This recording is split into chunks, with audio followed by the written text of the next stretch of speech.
Welcome to Charged Up Studio Live, where small business owners get charged up for success. Are you a small business owner? Do you find yourself struggling through the many responsibilities that come with the title entrepreneur? Well, we're here for you. Charged Up Studio is hosted by Market Atomy LLC, your prescription for what we call OPA. What is OPA? It's when you become so overwhelmed with the confusion that comes with business ownership that you become paralyzed and ultimately avoid doing anything in hopes it will take care of itself, or you put it off till later. Does that sound familiar? I'm your host, Dan Olivo, and each week we bring a business professional eager to charge you up as they talk about the many things that keep you from moving forward with your small business. So are you ready to get charged up for success? Let's hit it. So welcome back to Charged Up Studio, where we uncover the hidden gems of business success and learn from industry experts. I'm Dan Olivo, your host, and today we're continuing our monthly focus on Market Smart, winning strategies for small business success. A big part of entrepreneurial responsibility lies in understanding when to go big and when to hold when it comes to making costly decisions about our small businesses. How many of you out there have quickly jumped on the promise of guaranteed results only to have the results not come to fruition? So come on now. I bet all of you out there have been caught behind the eight ball in this exact scenario. The cost was high, not only in dollars, but in stress and anxiety, with little or no return. Well, today's guest is a fellow business growth strategist who enjoys working with small business owners like you, all of you out there. Known as the impact influencer, he has worked with organizations of all sizes, but his specialty lies in working with small businesses and entrepreneurs. Man after my own heart here. He founded Moving Forward Small Business, a membership-based organization that helps businesses grow and achieve their goals through practical and actionable advice. He holds industry certifications in Google, HubSpot, SEMrush, Cascade, and Trainual. Yes.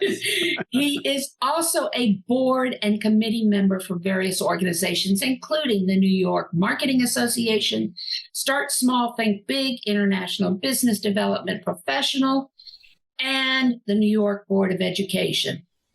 So let's all give a charged up studio welcome to Mr. Jimmy Newson with Moving Forward Small Business. Welcome, Jimmy.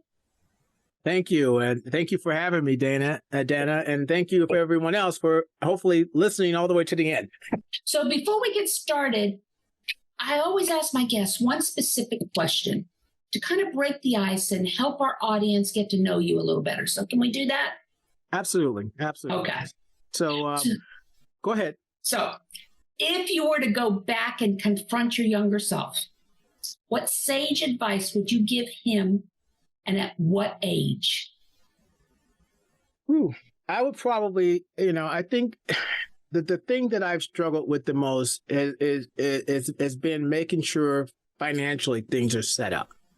I'm a marketing maniac, but my weak spot has been the financial side of things. So understanding the simplest of financial functionality would be a key element, because you need that in addition to all of the other things we're going to talk about today, so you can fluidly move and make decisions on your own and make sure that when you do, as entrepreneurs do, take these risks and jump off the cliff and make the parachute on the way down, you're still financially secure. Well, and that, right. And when we talk about that, that gets around to, understanding the cost that's associated with everything that you have to do within your small business. And that's why we're focused on this for this episode, is the fact that we're not really taking into consideration the total cost. And so we want to work together to help our audience members understand there is a strategy behind the decisions that you make in growing your small business. Absolutely. And I would say that would probably be around 15, 16 years old when I did it early to get the bug. Because I know that's when I knew that I wanted to be a business, something in business. Yeah. And even though I went into entertainment, I still knew I needed to be on the business side because I needed to control the conversation. No, definitely. Definitely. You got started earlier than I did, but I've always had that inkling in me, or that tendency in me to strategically plan out my goals. Okay. School, college, high school, everything, my courses, everything had to be mapped out in front of me. And that's where strategy comes in, because you have to have that roadmap. You never know what's going to jump in and interrupt that roadmap. Mm-hmm. Right? Absolutely. So before we dive into our discussion, Jimmy, can you give us a brief history lesson on how you got involved in strategic growth planning? Well, it definitely was not a straight path at all. I remember my first venture was selling candy in the 7th grade. I went to a little store right down from the school, and I saw this box of lollipops, and I don't know what came over me, but I bought the box of lollipops, and I had them in my backpack. I went to school, and all of a sudden, I'm sucking on lollipop, and someone was like, "Can I get one?" I was like, "Yeah, a quarter." And so they gave me a quarter, and so I did it again. Next thing you know, the box was empty. It was just before 3rd period, which at this time was the witching hour. The witching hour is before lunch. People are starving. So I went and did it again. And this time and after a few times, I added a few more products. So I was, for the first time, making money. Now, I didn't know it was entrepreneurship. Yeah. Because that wasn't the language that was spoken in my house. All I know was, wow, this is kind of cool, whatever this thing is. And then here's what happens. Competition. Didn't know what that was either. All of a sudden, other people saw me doing it. Now, I'm just strategically minded, even though I didn't know what that was. And so I was very careful about how I did my business because it just made sense.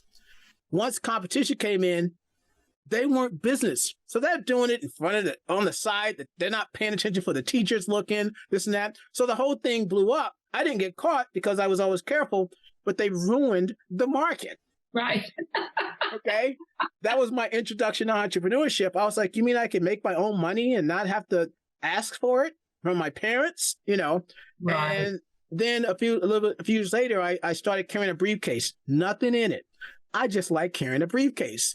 That was me going, all right, I need to be a businessman. And I didn't know what to put in it because, again, none of that was in my life. So I didn't have the knowledge to understand the transition I needed to make or the steps I needed to take, which later on I found out were pretty simple. But when you don't hear this type of language, you don't know how simple it could possibly be.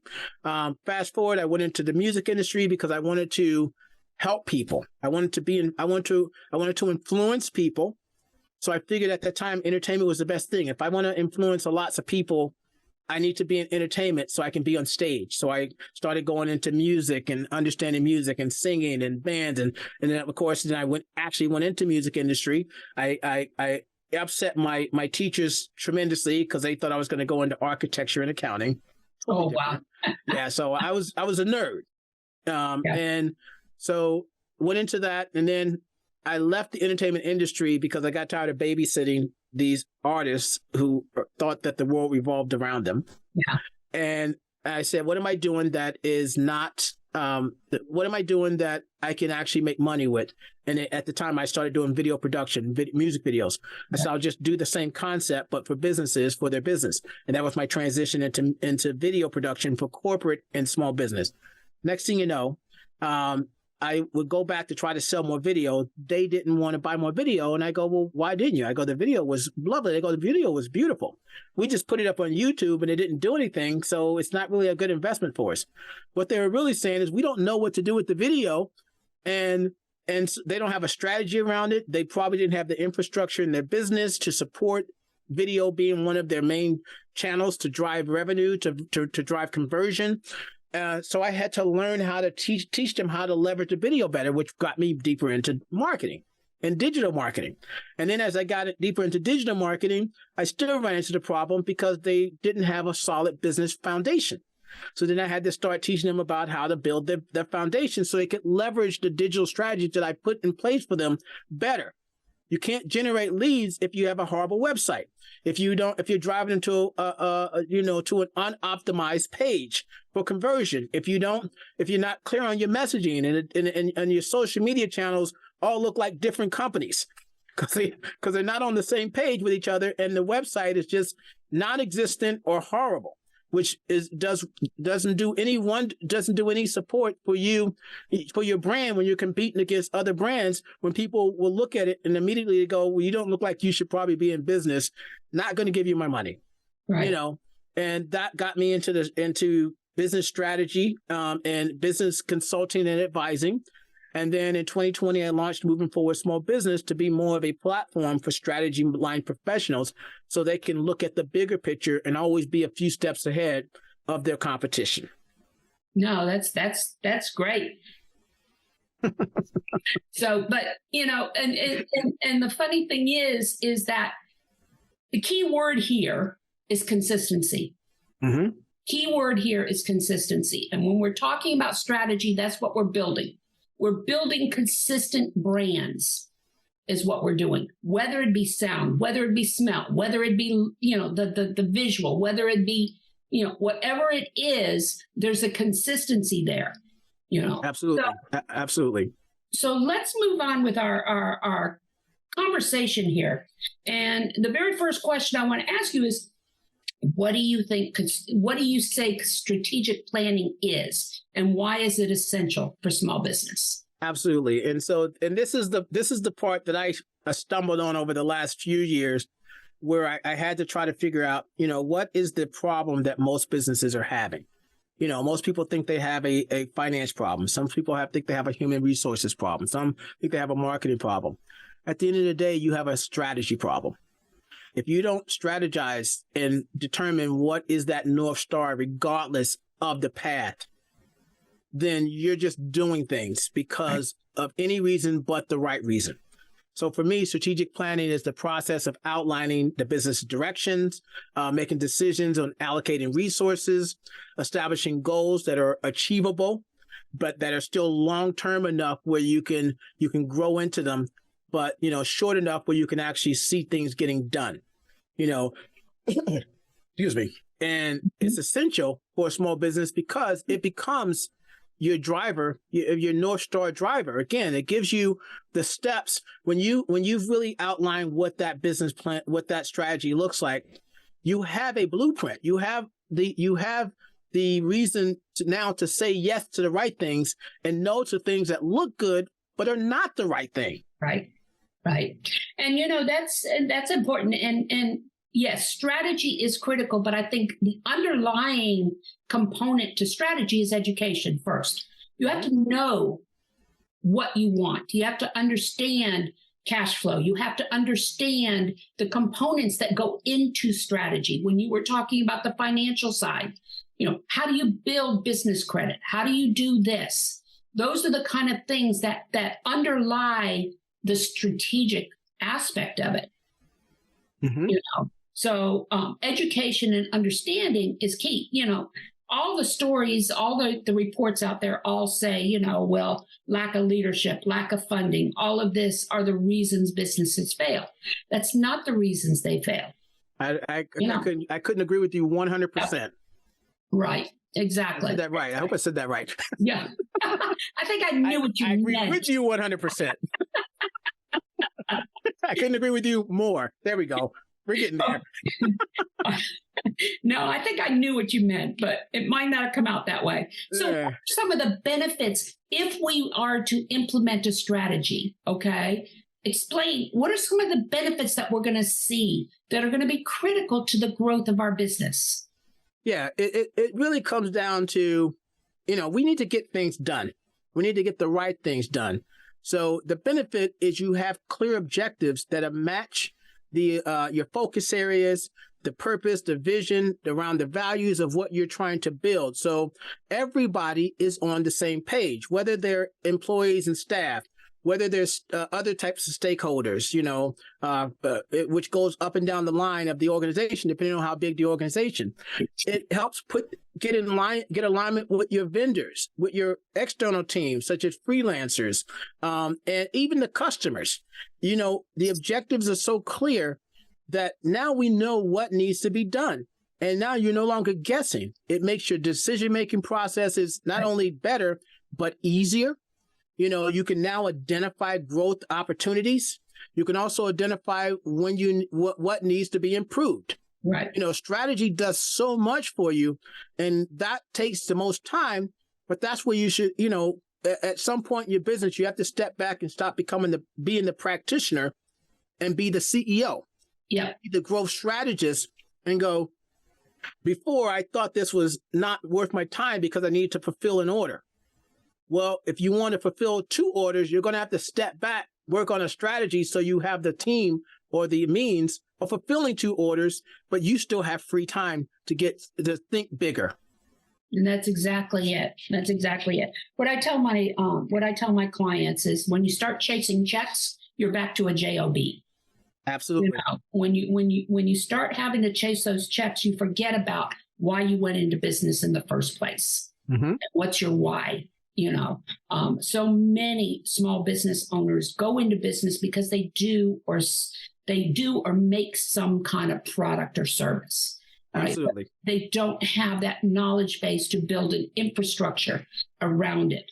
And that's where the knowledge comes in so that you can turn around and build a strategy. And that strategy, like you said, it gives you that roadmap.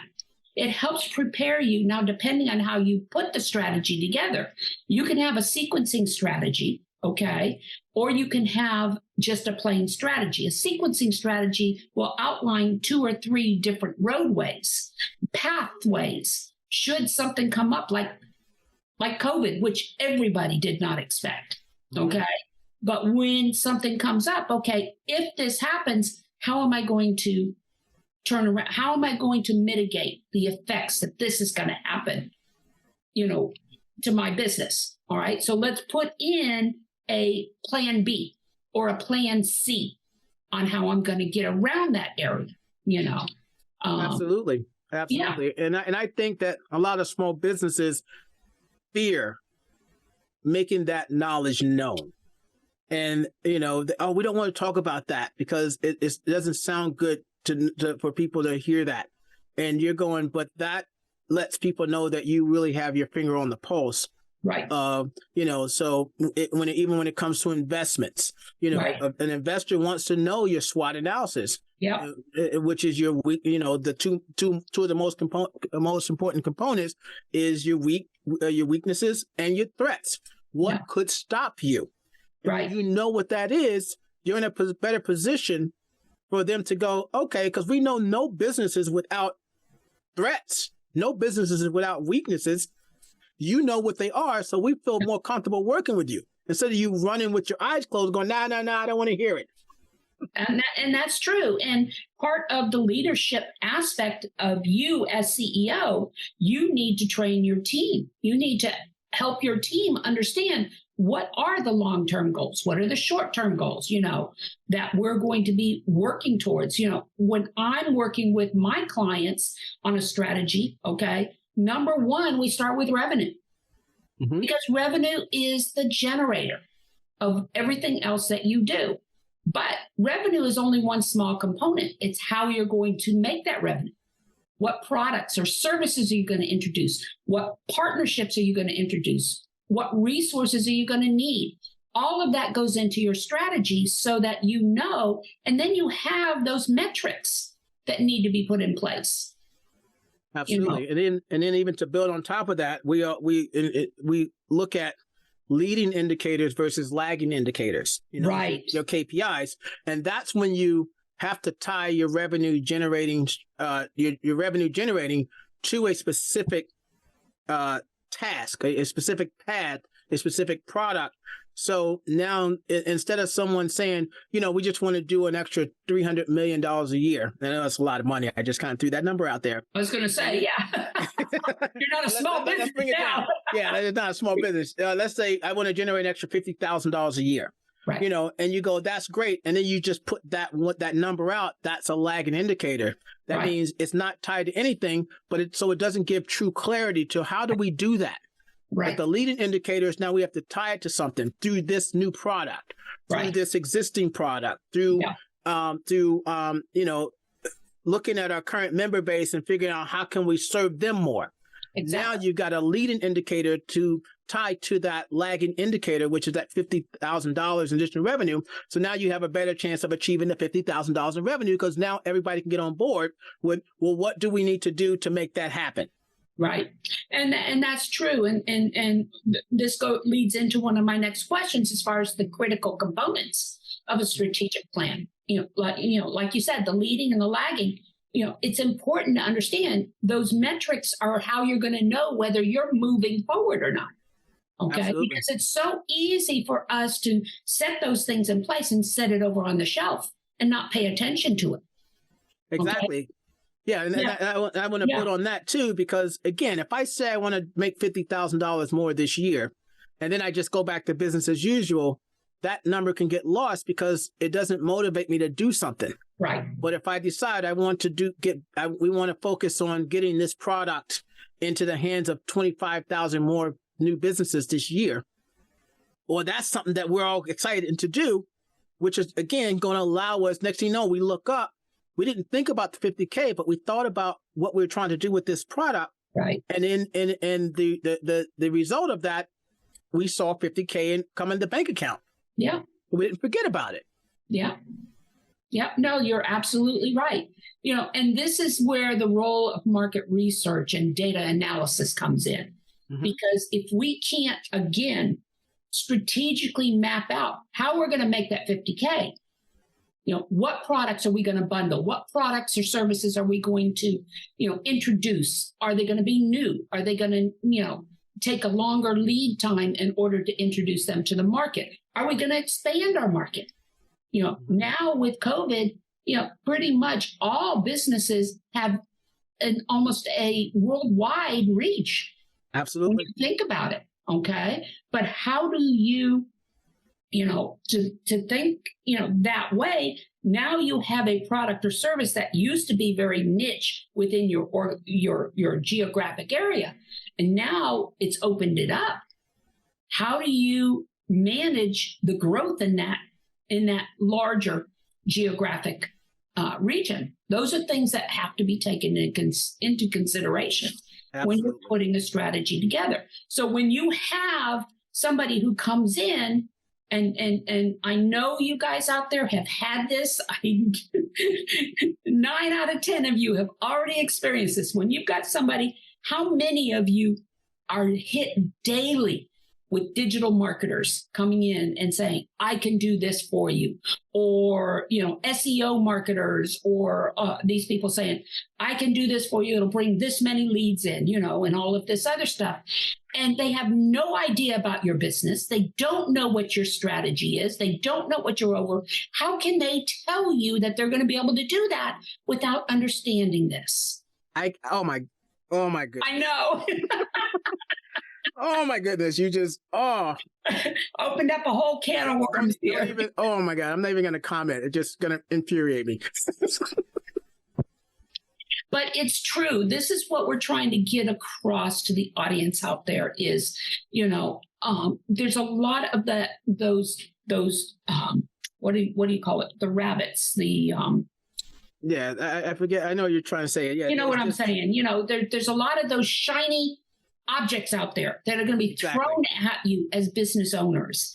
And the more you grab onto those shiny objects, the farther you're going to get away from your mission of your business and the vision of your business. Absolutely. And let you have a strategy behind it. And again, and then it takes us back to, that's not saying that they're all bad. The thing is that they're not coming at it the right way. Exactly. If someone reached out to me and said, we'd love to leverage your, help you with Google Ads, but we really want to understand what your strategy is, I would actually be more apt to think about them, because that's part of an alignment thing that I would want the agency to want to think like that first, because they would have to take into consideration what I've already got in place so it could support what I'm trying to achieve as a long-term goal. Exactly. And now we're both on that same page, so if there's anybody out here that does that initial strategy you talked about, think about understanding strategy better when you're reaching out to these small business owners, so it makes more sense, because now that's going to resonate better with me as a small business owner that at the end of the day still might want to use somebody else to do Google Ads for me. But yeah, I mean, I can't stand that, because there is no magic bullet. The objective is I get calls constantly. People set me up with people and they immediately go into a sales pitch. I'm like, slow down. You need to understand who I am. You got to understand what we're trying to achieve. And then are you the right fit right now? I've been on trainings and they're like, can we get you signed up for this group? And I'm like, no. And they're like, but did you enjoy the training? Absolutely. Then why would you not sign up? Because you didn't ask me why I signed up. I signed up because I need to understand, there's the education, this topic, because this is something we will have to address in my organization. So I need to start to do my research today. You are part of my research strategy right now. Right. And then when I'm ready and we got the bandwidth to add this, we either will try it ourselves or we're just going to go, screw it. We'd rather have you do it, because you did such a great job of letting us know you get it. Right. No, you're absolutely right. One of the things that I did when I first launched Market Atomy, which was a rebranding effort, was in an effort to explain to early stage business owners the process that goes into place as far as growing your businesses is we cover 5 critical phases. Okay. And that first phase is your napkin phase. That's the fun. That's the idea phase. That's your ideology. That's where you come up with the idea, oh yeah, this would be great to start a business. Okay. But it's not a business until you can go out in the market, which is phase 2, and do your research and making sure that it's going to be a viable product or service. Are people going to pay money for it? Are they going to pay the dollars that you want for it? And then we move into the business model phase. And that's the most critical component of the entire process, is the fact that you're building your business model. This is where your systems and your processes and everything come into play. And until that is a proven business model, can you go for funding? Okay. And that funding is going to lead to the growth stage. And understanding that there is a process, a strategy for launching and growing a small business, you're going to find yourself behind the 8 ball. Absolutely. And then if you do it right, you might not even need to be able to do funding. It's depending on the type of industry you're in, exactly, the relationships you might already have in place. I actually was considering going for funding for our organization, and my board was like, you don't need to. You've got a lot of things in place. Besides the fact that I'm actually a strategist, they're like, you could if you can bootstrap long enough, you won't need to take a penny. And we're actually on that path. We've been on that path. So we stepped back, just to be totally transparent. We were looking at possibly trying to raise $2 million. And then, of course, we would have did that over a period of time. But at the end of the day, we realized the give back for that, or the give up that we would have to do, is not really worth it. How much are you willing to give up of your business, to have that happen? I'm at that stage too, in the sense where I have so much content that's revenue generating content. Take a step back and concentrate on getting those things, mature enough to be bringing in that residual revenue and everything, so that I can move on to a new project or a new product or whatever, But exactly. Yeah, but just going gung ho forward without planning is sure to be Recipe for disaster. It's a recipe for disaster. And we can talk about many different strategies. One of my best strategies is around partnership structure. Exactly. Partnerships. And again, these are all things built on top of the house, the foundation. And you can't be thinking about trying to partner with people if you still haven't determined what your strategy. You don't know what your purpose is. You don't know what your mission, your visions, your values. How do everyone in the organization and outside the organizations are supposed to act on behalf of the brand? Right. Because when you're thinking partnerships, you're thinking about swimming upstream a lot of the times. Right. And you as a small business owner have so much power because you can be so concentrated, so focused, where bigger brands are kind of a bit diluted. You come in and you help support one of their initiatives, and that becomes you don't need as much as they need to survive, to be sustainable, and that opens the door. But they're not going to work and partner with you if they don't feel that you're going to take care of their brand because you haven't taken care of your own brand. That's exactly it.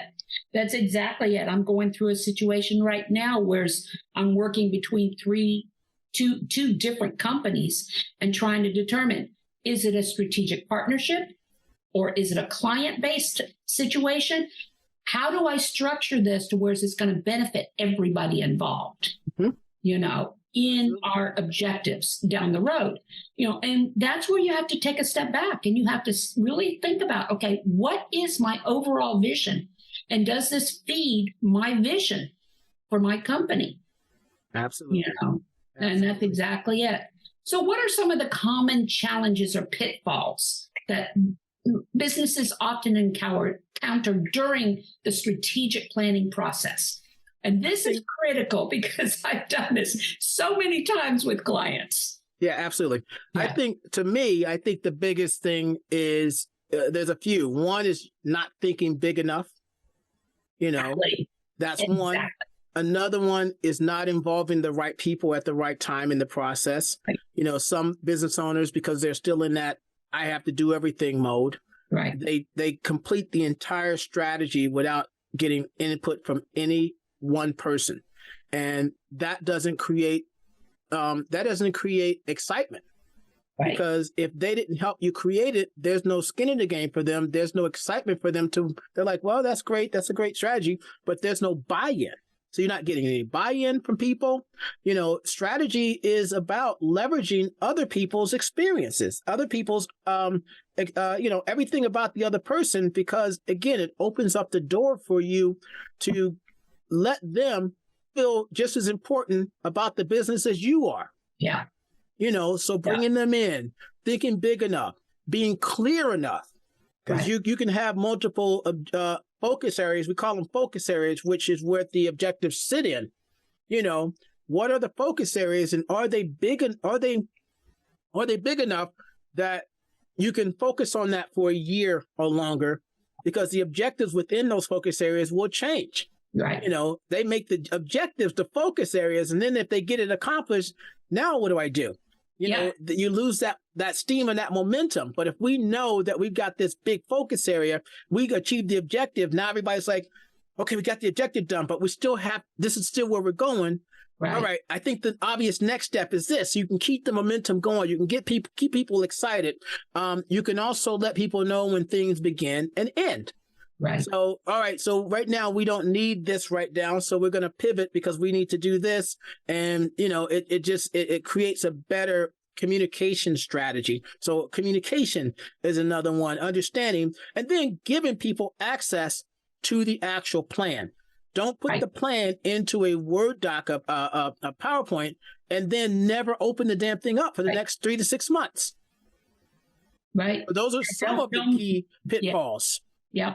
No, putting it on the shelf and never going back and looking at it is critical. Why spend the money on a strategic plan if you're not going to use it? They do it all the time. I know. I'm not talking cheap, and these are some of the bigger companies, but the smaller companies, you're spending money, even if you're spending $1,000 for somebody to do something for you. what's the next step? How do we integrate this into everybody's lives? It's like, this should be this should be open as much as your calendar. Right. As far as I'm concerned. Right. And then the other thing that I see that they make a mistake of is operating in a vacuum. Like you said, just going through and the plan would be just developed through you, that type deal. But having that coach or that mentor or somebody who you can bounce ideas off of. Yeah. And who can, that is critical. Yes. Absolutely. And then if you, and for those who may not be able to afford to have a coach or somebody at the beginning, or, not have employees or whatnot, you enlist your peers. Yeah. And put together a peer group or join masterminds or other groups and figure out, how do I get, some of the stuff I'm struggling with in front of them? Right. You guys I met you through one of your mastermind relationships. We have a small and medium business mastermind. Yeah. So there's So I think another thing that small businesses get wrong is they think they are alone. Right. And I always say, you never know you need to focus more on what you have in your own backyard, because you'd be surprised. Right. So at the end of the day, you don't want to put your mother on, but if your mother happens to be really good at business, you put your mother on. Well, we try. There's three types of people that will invest in a company. There's the three F's. I think it's friends. What is it? Family, friends, and fools. Mm-hmm. Is what we call them. Okay. And they don't always have to be money, or anything like that. But the family and friends, okay, those are the ones that you have to pay attention to, because you bring them in, you have to understand that there is going to be some pushback. Absolutely. There's going to be some pushback. And if you can't handle that and handle it correctly, then don't hire them or don't bring them on, those kind of things. But if they're willing to come in and they're wanting to help you, truly help you, yes, definitely take advantage of it. My husband is in business with me, and I sit and I talk about, and he gives me ideas, all the time. We're working through this partnership thing that we're talking about right now. So these are things that we want to be able to take advantage of. So with that being said, okay, mm-hmm. and I've got my responses to this, but I want to hear yours. Sure. In a competitive marketplace, what methods do you recommend for small businesses to differentiate themselves from competition and gain a competitive edge? Absolutely. Most people, I think a lot of people don't like comp. I love competition. And it's competition. Exactly. I heard from a guy, he goes, I don't even want to be in business if there's no competition in it. Yeah. They pay for all the mistakes that you don't have to make. Exactly. And that's exactly it. Yes. Yes. So I want some competition, because then I can immediately, especially if I'm a brand new business and I don't have a track record, I don't have a client, I don't even really know what my product is. You can immediately start your market research phase right there, and also create a benchmark because of where they might be, which immediately lets you know what's possible for you. Right. Even if it works, so you can help. So it could be part of your validation process, your minimum viable product, if you will. So for me, competition is extremely important. You can leverage tools. Worst case scenario, I use a number of tools that are very advanced, like SEMrush and Ahrefs. Right. But the freest tool you can use is Google. If you want to find out how valuable your potential idea or product is, do a search on the product. Don't look for brand names, because that's what you're going to get. You do a search for the product, because you need to get into the minds of the people who are going to buy. So if you can type in dental Invisalign, because you're going to sell it, see what comes up, see who comes up, see what the conversation around it is. Then you go to websites like Quora and see what questions are being asked. If you do happen to be in business and you either have clients or you work with people who have clients, you need to start to communicate directly with those clients through surveys, through opportunities to ask them questions about why they made the decisions they made, because they will always be different than why you think they made the decision. Right. Right. And then you take that language, and that language becomes part of how you're going to get out into the market. Right. So there's so many different ways you can leverage competition, and it when it comes to, like I said, validating a product or service, again, if you have the audience and you just need to improve on your unique selling proposition, because that's what you kind of mentioned, how do I improve the product? Ask people what it would take to improve the product. Right. What do you like about my product? What do you not like about my product? Again, if you don't, but you've known, like you have a friend that goes, I just bought this the other day. And you're like, yeah, I'm thinking about going into this business. They're like, yeah, that's great because we bought one for the family the other day. And now you want to go into research mode. Tell me more about that purchase. Yeah.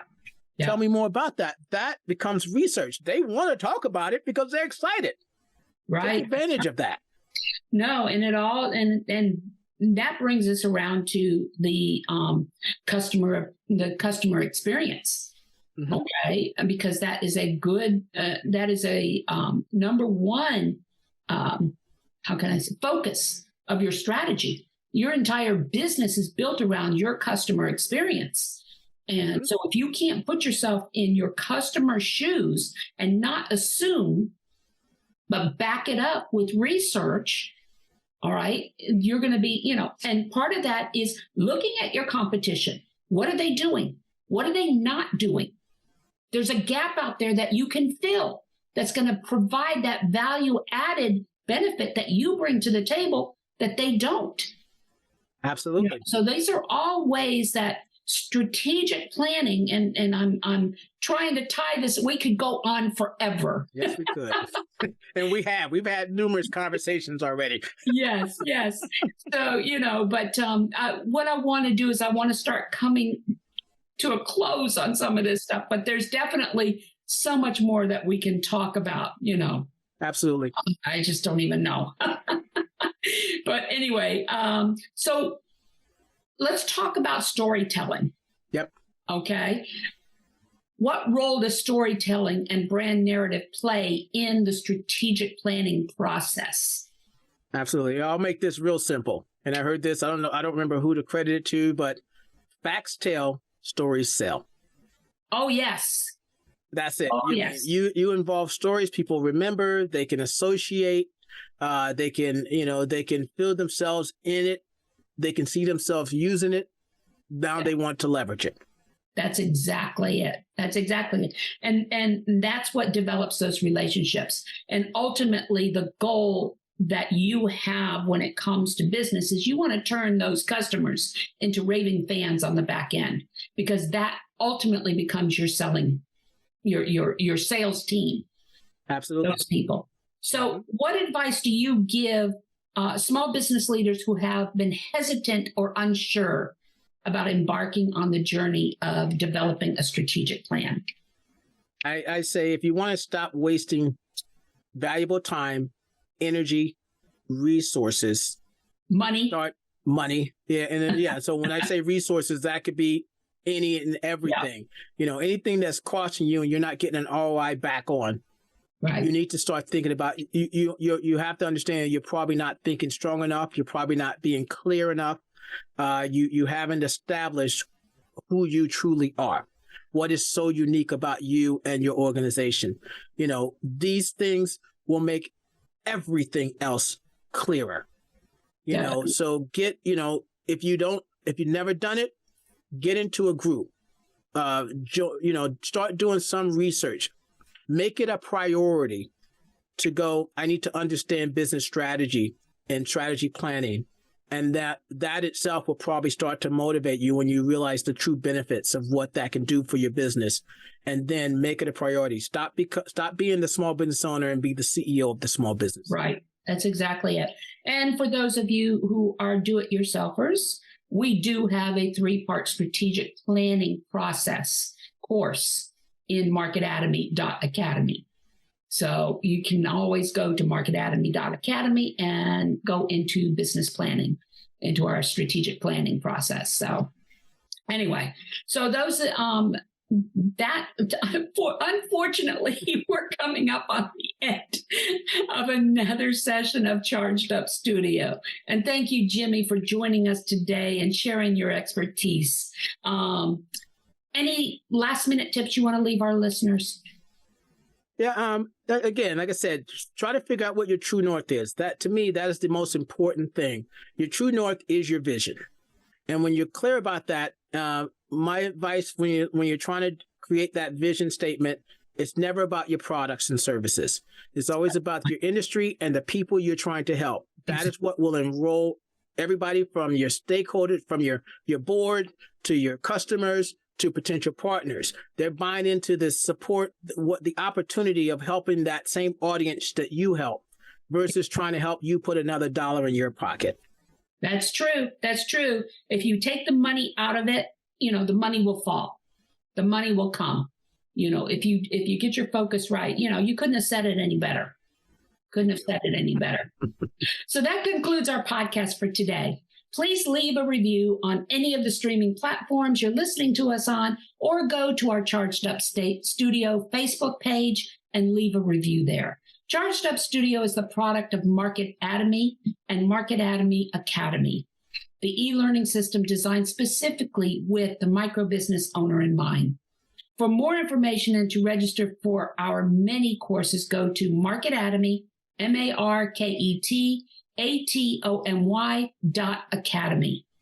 And until next week, where we'll bring you another exciting guest, go out and have a charged up week. Talk to you later. You've been listening to Charged Up Studio Live, the podcast with you, the small business owner in mind, with your host, Dana Olivo. Join us every Tuesday as we bring you valuable tips and insights into many of the topics you don't know about growing a successful business. Please leave us a review on any of the streaming platforms you are listening to, or visit us on the YouTube or Facebook page and leave a review or subscribe so you don't miss another episode. You can also support us through Patreon by visiting our website, chargedupstudio.live, and click on the Patreon link. Until next week, go out and have a charged up week.